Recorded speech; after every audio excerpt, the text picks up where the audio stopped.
Hi there, I'm Vieno and this is my 10th video tutorial on D3. So we're starting to get familiar with the data binding aspects of D3. But up until this point we've done something like this. We've created a simple array and inserted some numbers into it, and then we've created visualizations based on this simple data. But in real life, this is rarely the case that you hard code your data into the on the HTML document. What you usually do is you fetch data externally or load external files, and what that means is I've prepared two files here which are stored in the same folder, as you can see, as our index.html document that we're working on right here, and it's mydata.json and mydata.csv, and they actually contain the exact same data, which is the name and age of 3 different people. Now, if you're not familiar with these file formats, I suggest you just Google around. It's quite easy. JSON stands for JavaScript Object Notation, I think. And yeah, in this case we have a simple array consisting of 3 objects with 2 properties each, the name and age. And the CSV file also contains 3 rows, one for each person, and we have a header row up here which contains the headers, the name of each value. So how do we fetch this data to our D3 visualization? Well, it's quite easy actually, and you can do this in a couple of different ways, but I'll show you my preferred way of doing this. So let's start with the JSON file. The way we load that data, first of all, you want to do this on a local server or a remote server, but in most browsers this won't work if you just if you're not running on some kind of server. But with that said, you simply use a built-in method of D3. You type D3.JSON, and obviously this is the name of the file format. So if you wanted to load the CSV file, you would do D3.CSV. But we're working with the JSON file right now, and the first argument of this function is the path to our data file. And in this case, since they're stored in the same folder, we just type the name of the file, which is mydata.json. The second argument will be a function, and this is called a callback function. And what this means is that all the code in here, code blah blah blah, will be loaded once our data is loaded. So all code that depends on the data being available should be stored within this function right here. And we're giving the data, we're storing the data in a variable, and that is that is this data, the thing we're calling data in here. That's our data. So we'll see how to reference that in a second. So let's start. I'm gonna type this kind of quick so we don't run out of time. From now on, it's kind of straightforward. We're doing the same thing we've been doing a couple of times by now. First of all, we create our container or our canvas, and let's give it some blah, blah. I can't type and speak at the same time. Just give it a width and height, and then we proceed to add our bars. So rectangle, and the data, as you can see, we're we're referencing the data variable that we define up here as an argument to our callback function.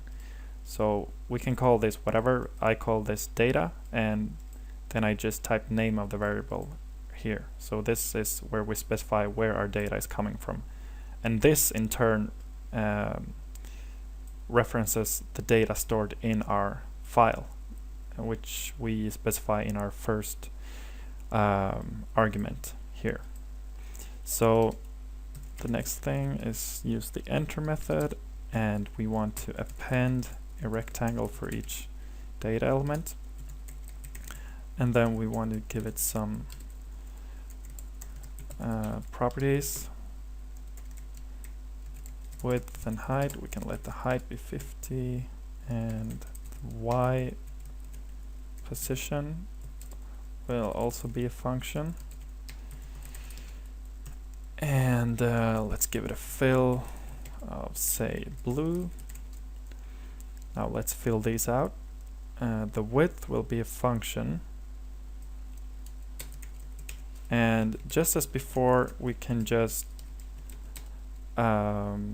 use the D argument here, which will reference our data, just as in the previous videos. So let's let the width be a function of the age. Now, since each data object or each JavaScript object in our JSON file has two properties, we actually need to define which of these properties we are referencing with this D variable. So the way we do that is real simple. We just type d.age. So that references the age property of our data elements. And let's multiply this by 10 so that the bars get a little bigger. And in here, the Y property or attribute will be actually a function of the index. And we've seen how this worked before. We just return the index for each data element times 50 or whatever, and let's save and take a look at this. Okay, let's give them some space. We can just reduce the height with 2 pixels and refresh, and we have 3 nice bars here. Each represents the age of each person in our data, or my data.json file. So let's also add some text to each bar. The way we do that is nothing strange. We just repeat the procedure. Append text this time, and let's give it a fill, let's say white. Let me scroll down here, and since we want the text of each bar to be at the same position as the bar, so you can see what text belongs to each bar, we can actually just copy this, the attribute for the Y position or the vertical position for the text. And then we also want to specify what text we want it to have. So we let the text property be a function of our data, and we return this time d.name. Since let's say we wanted the name to be visible on each bar. So let's save this and refresh, and we can see that we have our names here, but they're not in the exact position that we want them to be, and that's because each name well, it begins at the top of each bar, so we actually want to move them down to the middle.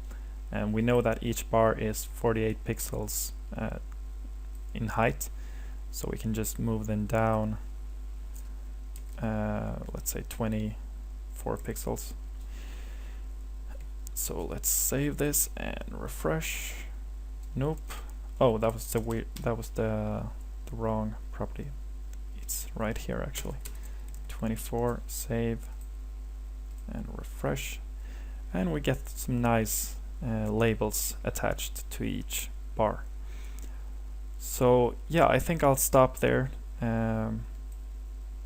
But this is the way we'll work with data in the future, loading it externally. Yeah, and also this is really simple, explaining this last part. What if we wanted to use a file that contains values in, data in this CSV format, which stands for comma separated values? We could actually just replace the JSON with the CSV like this, and save and refresh, and you can see that we get the exact same results. So it's actually really easy working with external data in D3. Yeah, okay, I'll see you in the next video.